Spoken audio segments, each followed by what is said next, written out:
So as x goes towards infinity, what does e to the x do? Goes towards Infinity. infinity.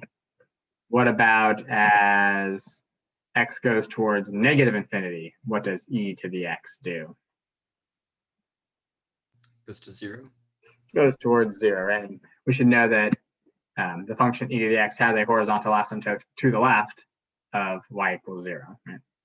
I can't, e to any power is always going to be a positive number. It's never going to drop below 0. What about the limit as x approaches infinity of e to the negative x? That should also be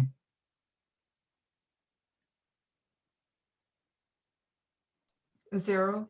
0. And the last one, the limit as x approaches negative infinity of e to the negative x ought to be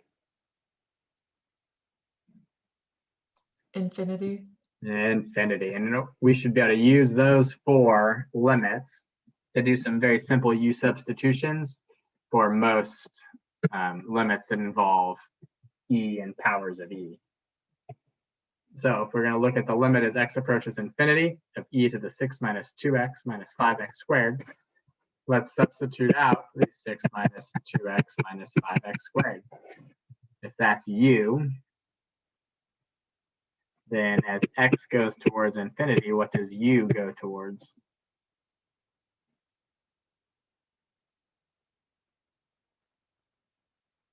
Negative infinity. Negative infinity, right? Because the 6 and the minus 2x become insignificant, but the minus 5x squared stays, and that's an infinity with a negative in front of it. So this could become a limit as u approaches negative infinity of e to the u. And what is that limit? 0. 0. Perfect. Everybody good with that? Easy stuff. What about this one?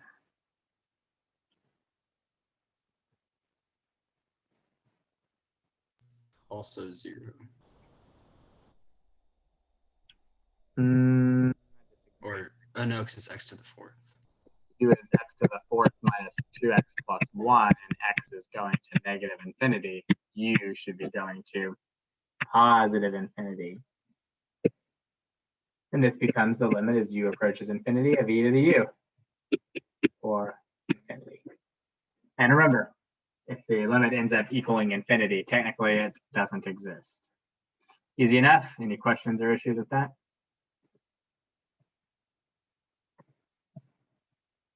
What about this one?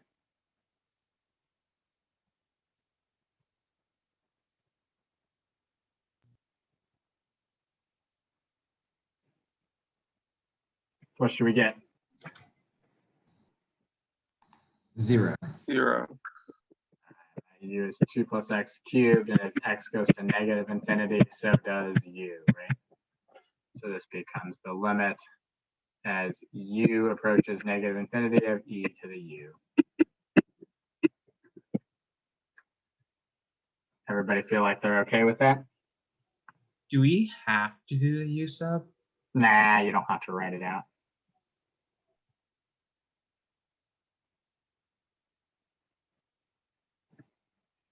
All right, what about this one? The limit as x approaches 0 from the right of e to the 1 over x. I'm going to do the sub. What should u equal? 1 over x. And as x approaches 0 from the right, what is u approaching?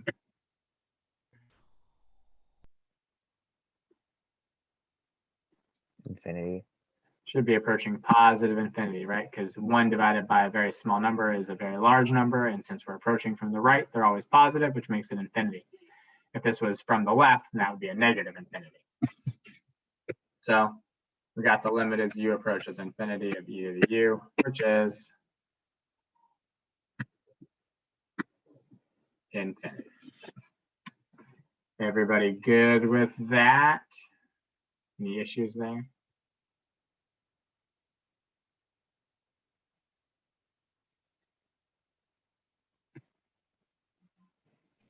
What about these ones?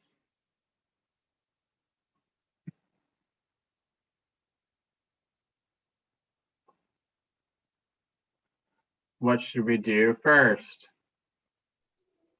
Factor out the greatest, or I guess, or least value of like e. All right, like so to depending on infinity. if we're approaching infinity or negative infinity, we're going to need to factor some stuff out. The reason we need to do that is, if we throw this stuff in here, we've got an infinity minus an infinity plus an infinity plus 0 plus 0, or plus 0 minus 0.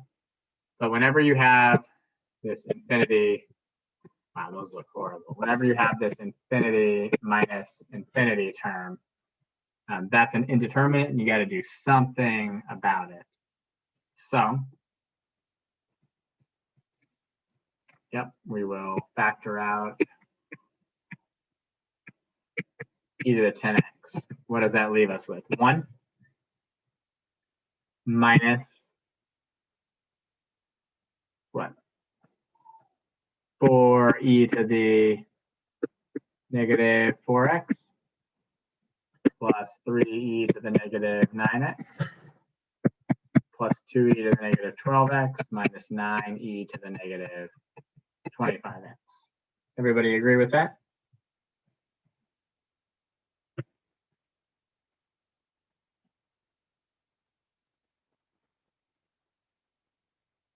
And what's e to the 10x if x is infinity? That ought to be infinity times 1 minus 0 plus 0 minus 0. And that's why I factored out that largest exponent so that everything else in there would become a constant, most of them being constants of 0.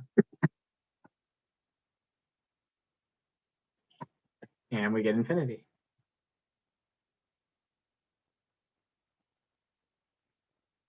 Good or no? Isn't it plus 3e to the negative 9x, or am I being dumb? Oh, sorry, plus. Oh, okay, cool. Do we need to write that out every time, or can we just do infinity? Yeah, you should write out the factorization because it's indeterminate. And anytime it's indeterminate, you got to show how you converted it into something that was not indeterminate.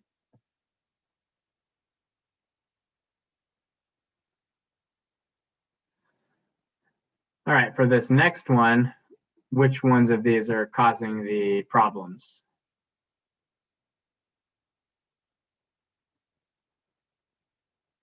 This is 0 minus 0 plus Then 0. 18x. Yeah, plus infinity minus infinity. It's the negative 2x and the negative 15x are causing the problem, right? So we'll factor out the largest negative.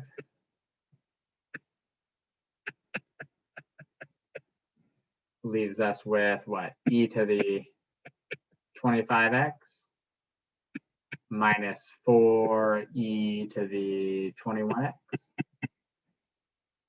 plus 3e to the 16x. Got the plus that time for you. Plus 2e to the 13x and then minus 9. And that leaves us with this first one here is infinity.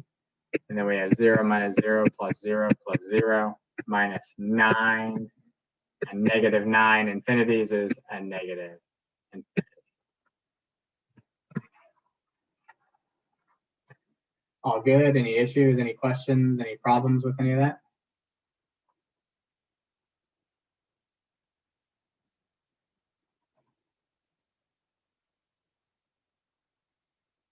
No, everybody's good? That's great. All right, what about these ones with natural log? The limit as x approaches infinity of the natural log of 4x squared plus 5x minus 2.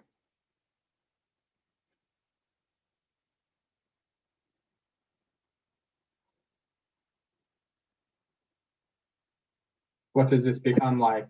The natural log of?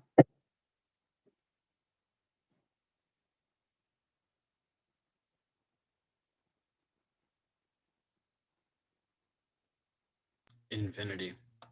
Of infinity, which gives us?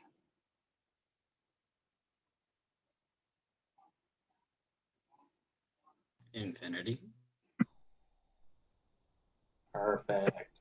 Everybody good with that? If we wanted to, we could say u equals 4x squared plus 5x minus 2. And as x goes to infinity, so does u. But that's just up to you if you want to write out that sub. What about this one? If I have a negative infinity, but it gets squared, it's still going to become positive infinity.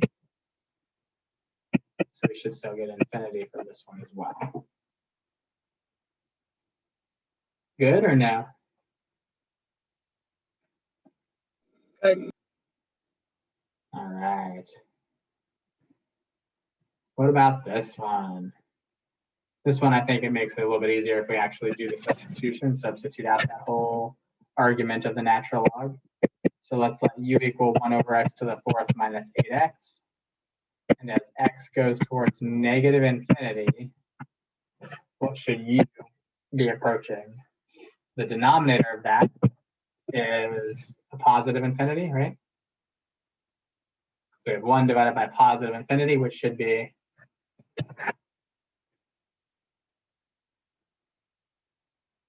0.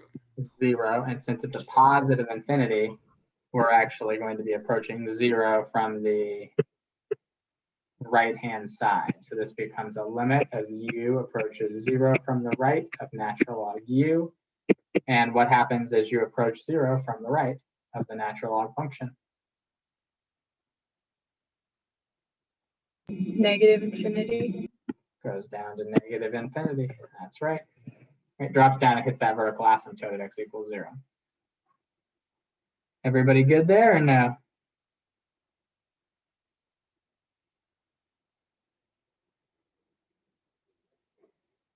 Mm-hmm. All right. We already did the u sub ones, right? We already did one of these, didn't we? Wait, Yes. I yeah. think so. All right. What about these? Did we do one of these? I don't think so. Let's make a substitution. What substitution should we make here?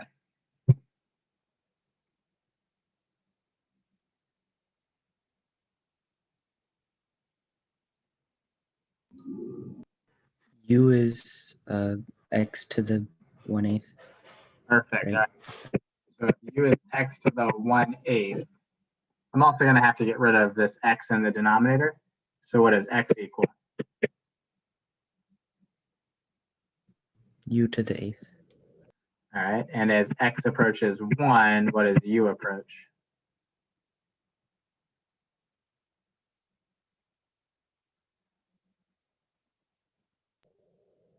One. And Also 1. All right. So this becomes a limit as u approaches 1 of u minus 1 over u to the 8th minus 1, which is indeterminate. And so we'll need to factor this out, and that'll be fun.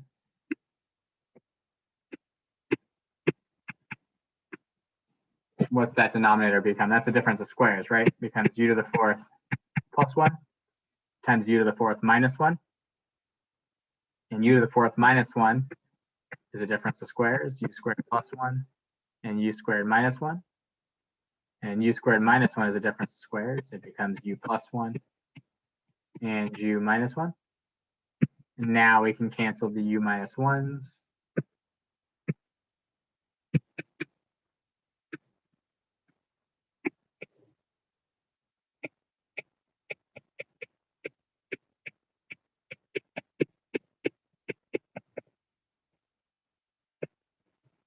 And we end up with 1 over 2 times 2 times 2, or 1/8. Good or no? Wonderful. All right. You guys sound really into this today because it's like Friday and you're tired or something. Oh no, I'm totally into it. No, I know. Yeah. All right, we did the cube root. Should we do another one of these cube root ones? Nah. Nah, you guys all okay with the cube root? Okay. All right. Oh, yeah. Here's the fun stuff. Okay. Now, we're just going to talk really briefly about this, even though this does not show up on the AP test. This is, rather than a one-dimensional limit, this is a two-dimensional limit. Or really, it's a three-dimensional limit. We have three different variables. So we've been doing two-dimensional limits. This is a three-dimensional limit. So we're going to look at, and this is like a Calc 3 thing, but I figured it'd be fun and interesting to you. We're going to look at the limit as x and y approach 3 and 2 of x squared y plus 3xy cubed. So what we're thinking about here is we're thinking about an x, y, and a z axis, right? And it doesn't matter how I label these per se right now. Sometimes they get labeled differently than this. Right, so we have depth to this. It's a three-dimensional Cartesian coordinate system. So the function that we're really looking at here is a function where z, the third coordinate, is equal to x squared y plus 3xy cubed.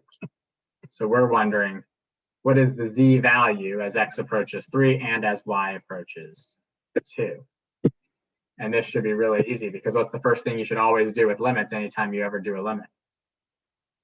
Plug in the value. Just plug it in and see what happens. And if I do that, I get 3 squared times 2 plus 3 times 3 times 2 cubed. And I don't know, what does that come out to be?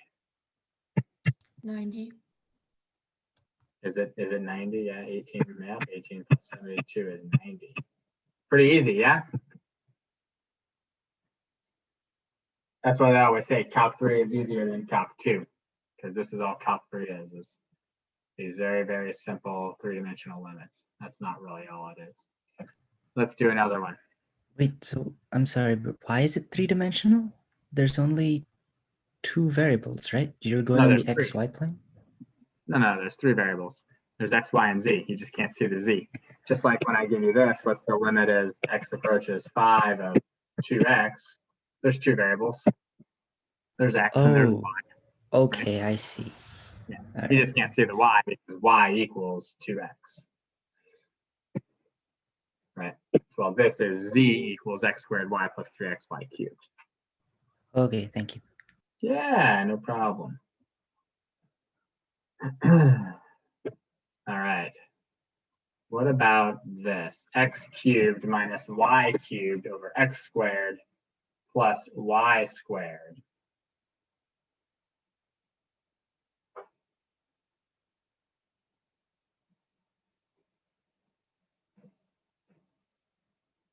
What do you get when you plug that in? Indeterminate. Yeah, you get 0 over 0. That's a problem, right? So how are we going to deal with this one? Rewrite x and y in terms of polar coordinates. Who was that? Who said that? Ryan. Ryan. There's three of you. Which one? Is it Gomberg? That's what I thought. Yeah, that's what I thought. Yeah, you've been learning your Calc 3 already, huh? No. You just had a great idea. I guess. Spectacular. Yeah, we're going to rewrite this in polar coordinates. That's really the only reason I'm bringing up these limits now, is because we talked about polar coordinates. So like, why not? So we are going to replace each of the x's with r cosine theta and each of the y's with r sine theta. So first off, this is going to be a limit as something. We'll deal with that something in a second. Of r cubed cosine cubed theta minus r cubed sine cubed theta over r squared cosine squared theta plus r squared sine squared theta. Everybody good with that?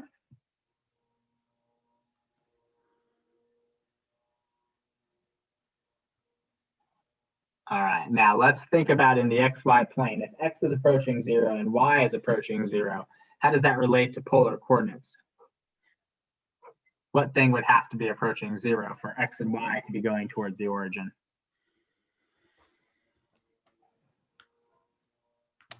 R. Yeah, r would have to be going towards 0, exactly. And then we should, with any luck, be able to figure out the rest of this. Right? I could take out the r squared from the denominator and the r cubed from the numerator. And if I do that, I'm just going to be left with a singular r in the numerator. Right? And in the denominator, it leaves us with cosine squared plus sine squared, which is 1. So really, I just got r times cosine cubed theta minus sine cubed theta. Yeah? And if r is approaching 0, well, what is theta? Theta is just some angle, right? It's whatever angle we decide to approach from. And so if r is 0, this is just 0 times some finite number, which is always equal to 0. Right? And we know cosine cubed theta and sine cubed theta is always just a number because, well, plug in a number as theta, and you're going to get something between -1 and 1 for both of them, and then number between -1 and 1 times, or minus a number between -1 and 1 is a number. Good or no? Good. All right. There's a little bit more formal of a way to show that this cosine cubed minus sine cubed is finite. We'll do it with the next one. We'll do that in just a second, because why not? We have time. Let's take a look at this one. What do you get if you plug in x equals 0 and y equals 0?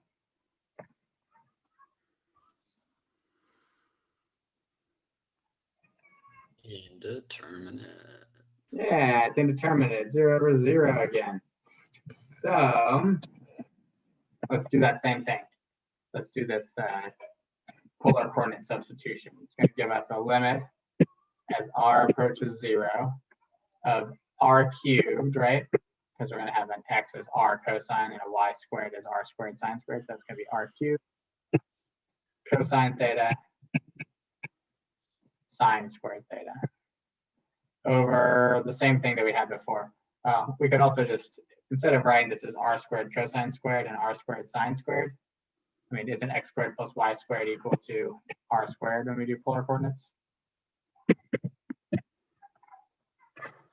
So I could just make that quick jump there and not have to write it all through.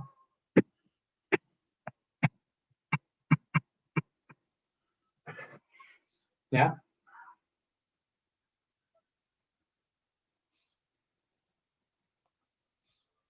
Everybody good with that so far? Yes. All right. Now, just to be absolutely 100% certain that this is equal to 0, because that's what it seems like it should be, let's think about cosine theta. Cosine theta has a range of -1 to 1, right? Uh-huh. True. And so does sine theta. And sine squared theta then must have a range from 0 to 1. And so if I'm going to take something between -1 and 1 and multiply it by something between 0 and 1, what am I going to get? I'm going to get something that comes out between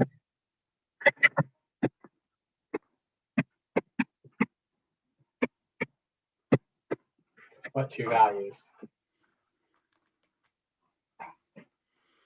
-1 and 0. Not necessarily. Should be between -1 and 1, right? Cosine theta is -1 to 1. Sine squared is 0 to 1. So if I take a positive and multiply by, positive between 0 and 1 and multiply by something between -1 and 1, I'll get something between -1 and 1, no matter what. Well, let me just multiply all of these by r. And once I've done that, I should see that I could use the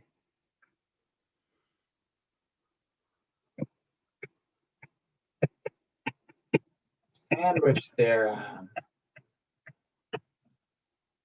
And since the one on the left and the one on the right, the one sandwiching this function equals 0,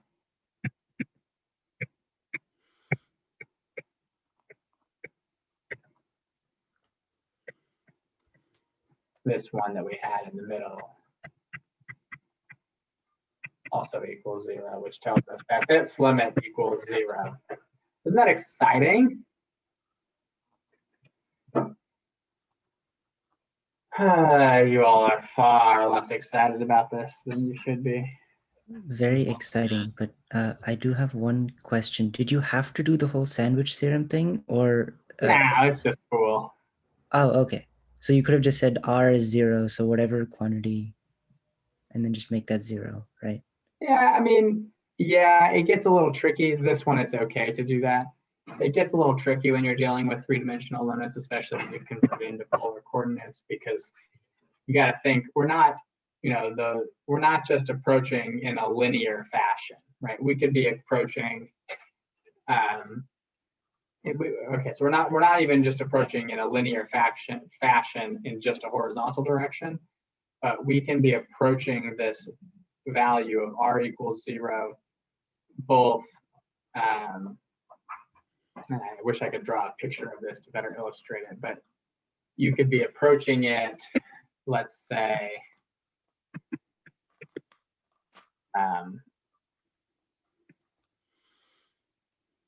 from some point out here, like let's say the point x is 2, y is 4, and z is -3, let's say, right? And I could be coming in a straight line from there, which is a very different angle than if I were coming in from somewhere over here, where theta value might be different, even though R is still approaching 0. And on top of that, we might be approaching it in some sort of fashion like this, where I'm approaching in a curved manner, where those theta values are like rapidly changing and are still variables that we would maybe have to deal with, depending on the particular trig functions that were in there. But for the ones we're dealing with, it's okay. I don't know. Does that make sense, sort of? Yeah, so they technically all approach 0, but in that Calc 3, we're more concerned with how they do it? Yes, that there are, Okay. rather than there being, when we talk about a limit in 2 dimensions, and I'll let your Calc 3 professors really talk to you much more about this someday. But when we do our limits in 2 dimensions that we've always been doing, right, we can approach from the left and we can approach from the right. But when we talk about 3 dimensions, well, yeah, we can approach from the left and we can approach from the right, and we can approach from above and we can approach from below, and we can approach at some other angle coming into there that's still like flat in terms of no depth to it, no z, but it's approaching from, the point like, let's just say some point here, like 4 to 0, it has no z component to it, there's no depth to it. I can approach like that, or I could approach from a point like, let's say this point here is still the point 4 to -1. Right, so I can approach with some depth, and I can also approach not just in a linear fashion, but in a curved fashion as well. Gets a little complicated. And there's a lot more to deal with. This is just like the very, very basics of it. So. Okay, thank you. Doesn't Yeah. the direction that you're approaching it from depend on like the function? Because you have to approach it like along the function, right? Yes, that's true. Yeah. So I know I just made up some points. Some of those points probably do not satisfy that. This is just this was not supposed to be specific to this problem. Yeah. But just in general. But yes, they do have to be on the function. So but the types of functions that we get out from this are far more varied than the functions that we get when we're just dealing with 2 dimensions. That makes sense. When we talk about a 3-dimensional function, they're far more varied than 2-dimensional functions. All right, let's do one more of these. This one's a fun one, because it doesn't require us to use polar coordinates at all. What happens if I plug in 0, 0? I get 0 over 0. Anybody see a good way to go about this?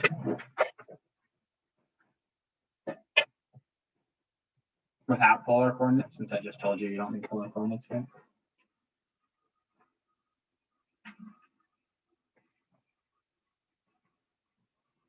Yeah, that's right. Just make a u substitution. What should our u substitution be? X squared y to the fourth. Perfect. So this gives us a limit. And if x is approaching 0 and y is approaching 0, then u must be approaching 0. So we got natural log of 1 minus 2u over 3u, which is what?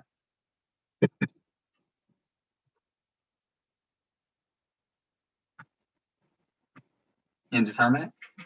And I know I told you guys don't use L'Hopital's rule yet, but all right, fine, use it for this one. Should be able to find this limit, right? 1 over 1 minus 2u times the derivative of 1 minus 2u, all divided by 3.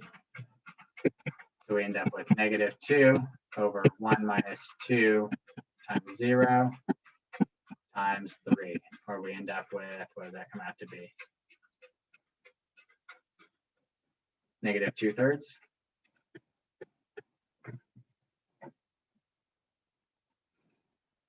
So we can still sometimes end up applying L'Hopital's rule into some of these fun three-dimensional functions, as long as we convert them into two-dimensional functions first. Just thought you all might be interested in seeing that. Were you interested in seeing all of that or no? Yep. All right, cool. That won't be on a quiz and it won't be on the AP test, but just thought we'd show it. All right. We got lots of time left, don't we? All right, we're gonna keep moving. Give me 1 second here. So we should hopefully remember that a continuous function is just a function with no breaks, right? No asymptotes, no holes, nothing weird going on within it, where we have jumps or something.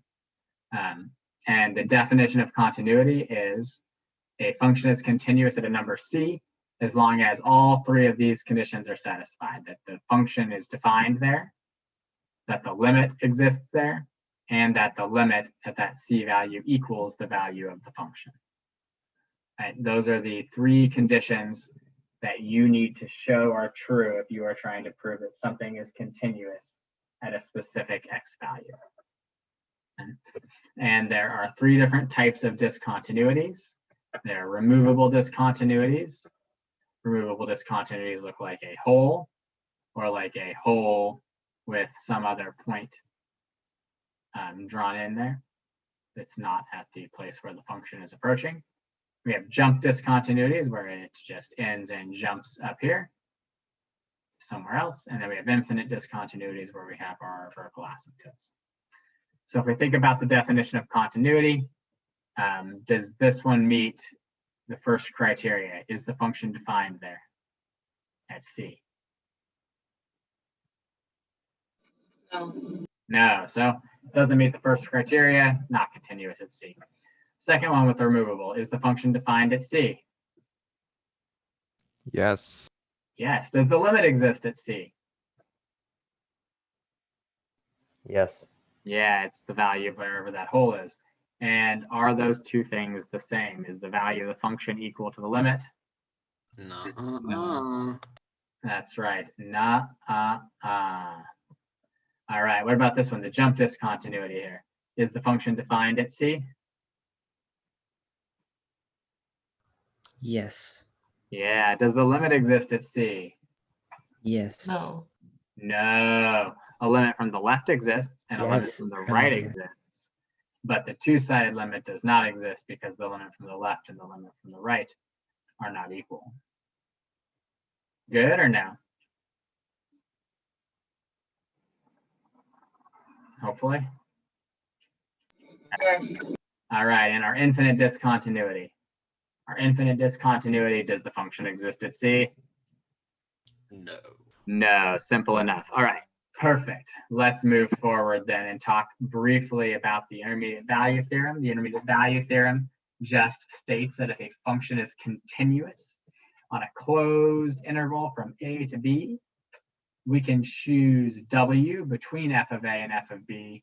And for any W that we choose between f of A and f of B, there must be a C value that exists on the interval from A to B, such that f of C equals that W value. That's the intermediate value theorem. So if I have a function continuous from A to B, all of the Y values from f of A to f of B can be obtained by picking a value between A and B. And the big important consequence of this normally is that if from A to B I change signs, somewhere in there, there must be a place where the function equals 0, where it has a root between A and B. Good or no? That's the intermediate value theorem. Should be pretty straightforward.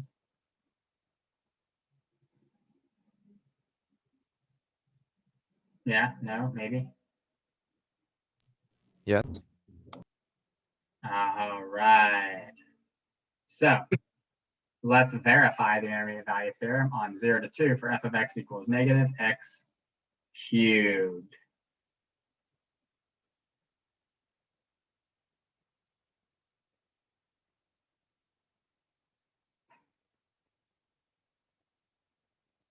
How are we going to do that? If we're going to verify the intermediate value theorem, what's the first thing we have to do?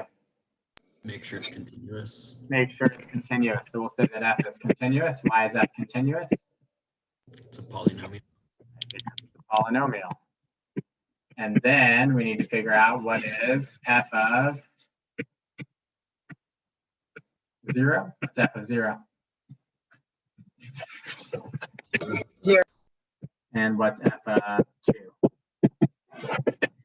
-8. Perfect. So that tells us that for every W on the open interval from -8 to 0, that's an infinity. Why did I write an infinity? -8 to 0, there exists a C on the interval 0 to 2, such that f of C is equal to W. And how do we prove that? Set up an inequality. What inequality do we set up? With -8 is less than or equal to negative x cubed, which is less than or equal to 0.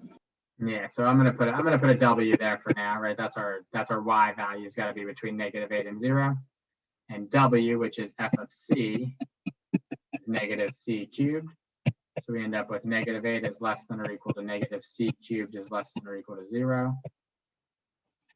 And from there, all we have to do is undo this to show that C is between 0 and 2. So we'll divide by the negative first, giving us 8 is greater than or equal to C cubed is greater than or equal to 0. And then cube root to show that C is more than or equal to 0, less than or equal to 2. And I'm not quite sure why I put equal to on all of those, probably because I've been doing the sandwich theorem so much with AB. Those should not be equal to's. Those should just be less thans and greater thans. Sorry about that.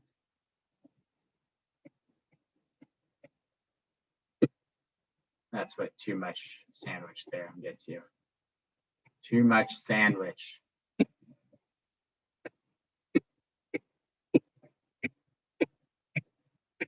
There we go. Good or no?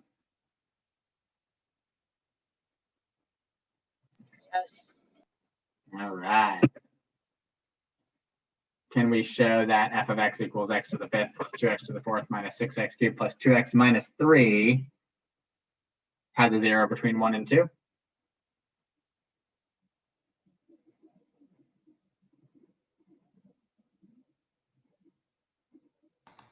Continuous because polynomial. First, f is continuous because it's polynomial. And second, what's f of 1?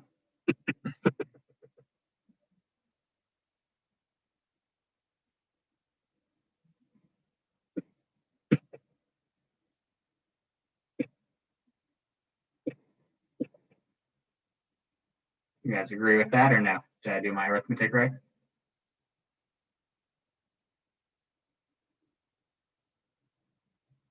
Yeah. Yeah, that was good. Okay. And what about f of 2?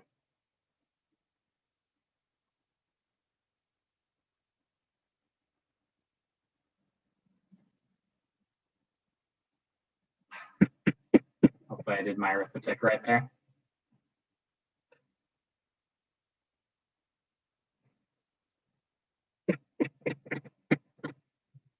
The IDT says that for every W on -4 to 17,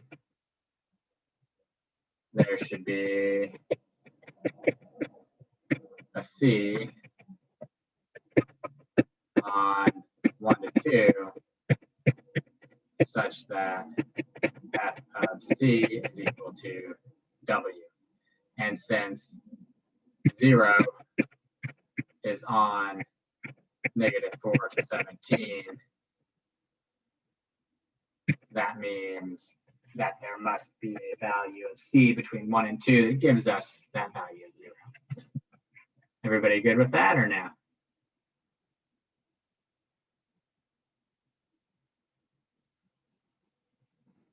Yeah. Perfect. All right, last thing for the day.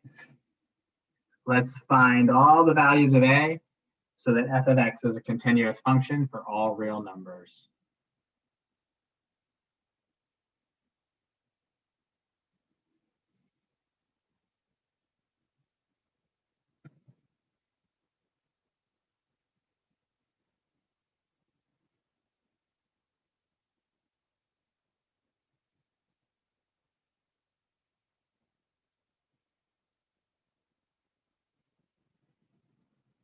What are we going to do? Can we factor the top, what's it called? The top of the equation? Okay, so what does that factor to? Should be x plus 1 cubed over x plus 1, right? Before we get too far into that, we do need to do that. But before we get too far in with that, first off, is f of x, which is x cubed plus 3x squared plus 3x plus 1 over x plus 1, is continuous on negative infinity to negative 1 and negative 1 to infinity, right?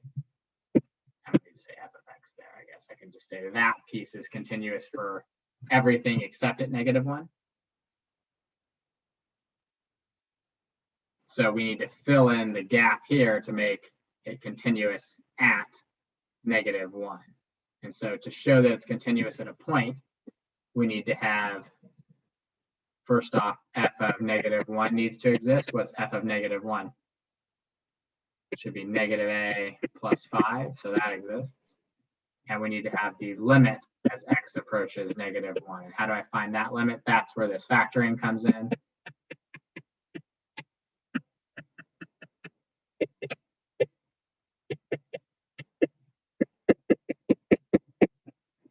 What is that limit?